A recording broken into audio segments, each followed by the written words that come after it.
సరే సార్, చిన్న మాట. కాంగ్రెస్ ప్రభుత్వం ఏం చేసిందో ఏం చేయబోతుందో మాకు అర్థం కాలేదు, కానీ మీరు చేసిన మేలు మా హరిజన వాడికి బీసీ మల్లకొండ గారి సహకారంతో, మీ సహకారంతో, జాయింట్ కలెక్టర్ సాంబశివరావు గారు, ప్రాజెక్ట్ డైరెక్టర్ సతీష్ చంద్ర గారు, హౌసింగ్ బోర్డు చైర్మన్ మేడం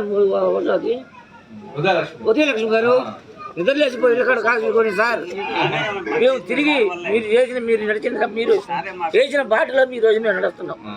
ఇప్పుడు ఏం చేద్దాం రాజుగారు చేసే పని ఇప్పుడు ఏం చేస్తారు? రాజుగారికి ఏమి ఇస్తారు? ఏమైనా చేయని ఏమైనా చేసినా ఓటు మాత్రం ఆయన చేస్తాం. ఓటు మాత్రం ఆయన చేస్తారు.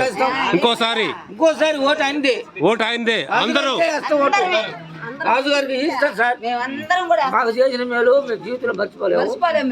పరవాళ్ళ అవతల కులాల వల్ల మేము పడలేకపోయినాము. మీరు స్వయంగా చెప్పారు. మేము జనవరి 1 కూడా మీ బంగ్లా మీ ఇంటి దగ్గరికి వచ్చాము. మేడము మాల్కొండ గారు, మాల్కొండ కూతుర్లు అందరూ వచ్చినాం సార్ మేము. అదే మాకు సతీష్ చంద్ర గారు చచ్చిపోయారు సార్. రామేశ్వరరావు గారు జాయింట్ కలెక్టర్గా ఉన్నారు, మీరు కలెక్టర్గా ఉన్నారు.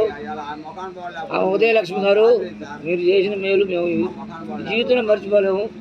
అంటే మీలాంటి వాళ్ళు మాకు దొరకల అవకాశం రాలా, ఇప్పుడు వచ్చింది కాబట్టి మా ఓట్లన్నీ మీకే సార్. ఏం చేసేలేదు, ఖాళీగా ఉన్నాను కదా. అప్పుడు కూడా దీని మీద తిరుగుతున్నాడమే. అదే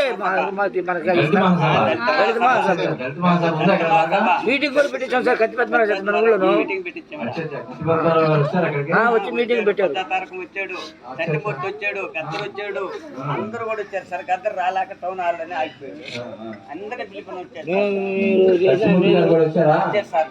మీరు చేసిన మేలు మేము మర్చిపోలేము సార్. మర్చిపోతే అంతకంటే పాపంలే అది. కానీ వేసే ఓటు ఫస్ట్ ఓటు నీకే వేస్తాం, తర్వాత వాళ్ళు ఇష్టం గురించి వేసుకొని ఎంపీ ఓటు మీది. ప్రతి కాలనీలో నేను కోవూరు నియోజకవర్గ కాంగ్రెస్ పార్టీ ఎమ్మెల్యే అభ్యర్థిని. ఈరోజు సారు నెల్లూరు పార్లమెంట్కి పోటీ చేయడం నిజంగా కాంగ్రెస్ పార్టీకి ఒక వరం. ఏదైతే ఈ జిల్లా కలెక్టర్గా పనిచేసి ముఖ్యంగా ప్రతి వాడు వేలు ముద్ర వేయకూడదు, ఒక సంతకం అన్నా కనీసం సంతకం